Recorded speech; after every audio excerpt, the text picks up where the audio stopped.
Beralih ke sorotan lain, Saudara, penyidik Kejaksaan Agung menetapkan 9 tersangka baru dalam kasus dugaan korupsi tata kelola minyak mentah dan produk kilang di PT Pertamina.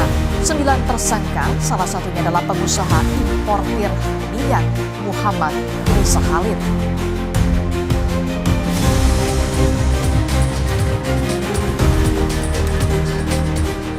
Kejaksaan Agung Kejagung menetapkan 9 tersangka baru dalam kasus dugaan korupsi dalam tata kelola minyak mentah dan produk kilang PT Pertamina Persero dan subholding kontraktor kerjasama tahun 2018-2023. 9 tersangka itu, Alfian Nasution, VP Supply and Distribusi PT Pertamina Persero tahun 2011-2015, Hanung Budia Yukianta, Direktur Pemasaran dan Niaga PT Pertamina Persero tahun 2014, Toto Nugroho selaku SVP Integrated Supply Chain tahun 2017-2018. Selain itu ada Dwi Sudarsono selaku VP Crude and Product PT Pertamina Persero 2018-2020. Arif Sukmara selaku Direktur Gas Petrochemical and New Business PT Pertamina International Shipping. Hasto Wibowo SVP Integrated Supply Chain tahun 2018-2020. Martin Haindranata, Business Development Manager PT Trafigura 2019-2021. Indra Putra Lasono, Business Development Manager PT Mahameru Kencana Abadi.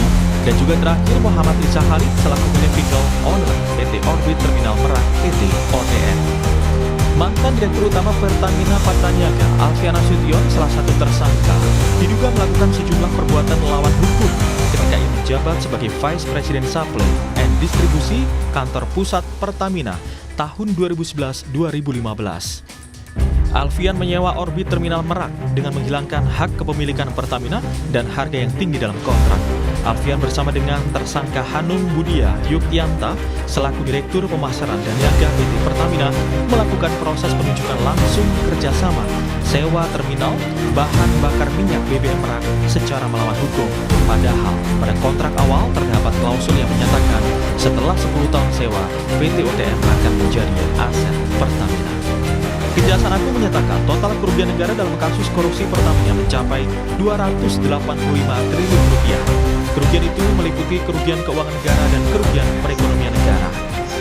Tindak pidana korupsi dalam tata kelola minyak mentah dan produk kilang pada PT Pertamina Persero Holding dan kontraktor kerjasama tahun 2018 sampai dengan tahun 2023. Bahwa kerugian perekonomian negara dan negara berdasarkan hasil penghitungan yang sudah pasti nanti akan ditanya, ya, itu totalnya 285 triliun 17 miliar 731 juta 994.389 rupiah. Ini terjadi dari dua komponen. Yang pertama kerugian keuangan negara, yang kedua adalah kerugian perekonomian negara. Silakan. Seperti diketahui, penyidik Kejaksaan Agung telah memeriksa 273 saksi dan 16 ahli dalam perkara ini. Total ada 18 tersangka dalam kasus ini. Ke-9 tersangka tahap pertama akan segera disidangkan karena berkas perkara sudah di tangan Jaksa Penuntut Umum. Tim Liputan, Kompas TV.